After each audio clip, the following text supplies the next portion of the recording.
करने वाले हैं सिंगल्स के बारे में, जिसको हम बोलते हैं हर्पिस जोस्टर भी बोलते हैं। ये बहुत कॉमन बीमारी है, आम बीमारी है। काफ़ी सारे लोगों को ये होता है और काफ़ी सारे लोग इससे बहुत परेशान भी होते हैं।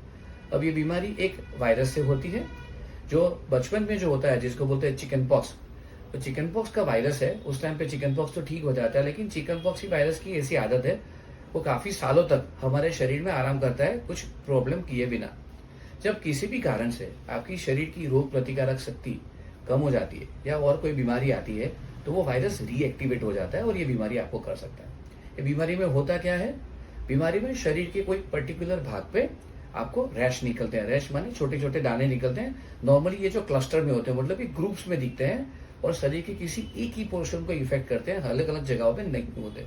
और ताकि ये वायरल इन्फेक्शन है, तो उसके साथ में अलग अलग उसके जो दूसरे प्रॉब्लम्स है, जैसे फीवर आना, शरीर में दर्द होना। लेकिन सबसे बड़ा इसका प्रॉब्लम है इलेक्ट्रिक करंट जैसी फीलिंग। लोग कभी कभार ऐसा होता है कि रैश दिखने से पहले वो इलेक्ट्रिक करंट की फीलिंग पहले आ जाती है। ये बीमारी का सबसे बड़ा प्रॉब्लम है कि दर्दनाक बीमारी है। एक बार होती है तो आपको याद रहती है, तो आप डॉक्टर के पास जाएंगे, डॉक्टर बीमारी कंफर्म करके आपको उसके रिलेटेड मेडिकेशन देंगे।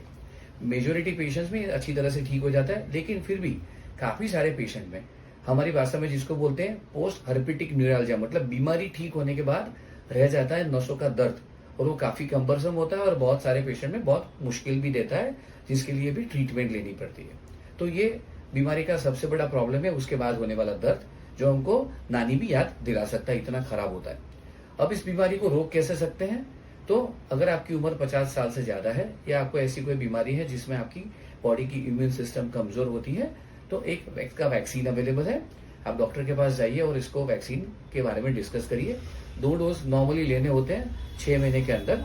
आप डॉक्टर आपको एग्जामिन करके आप डॉक्टर आपके साथ डिस्कस करके ये वैक्सीन आपको दे सकते हैं, तो आप ये दर्दनाक बीमारी से आपको अच्छी तरह से बचा सकते हैं। अगर आपको ये बीमारी एक बार हो चुकी है, फिर भी आप इस वैक्सीन को जरूर से ले सकते हैं। तो आप या आपके फैमिली में कोई 50 साल के ऊपर का है या उसकी इम्यून सिस्टम आपको लगती है कमजोर है, तो डॉक्टर के पास जाके आप इसके बारे में डिस्कस कर सकते हैं। और जब तक बीमारी का सवाल है, मैंने बताया अर्ली डायग्नोसिस इज इम्पोर्टेंट और उसका स्पेसिफिक ट्रीटमेंट जरूरी है।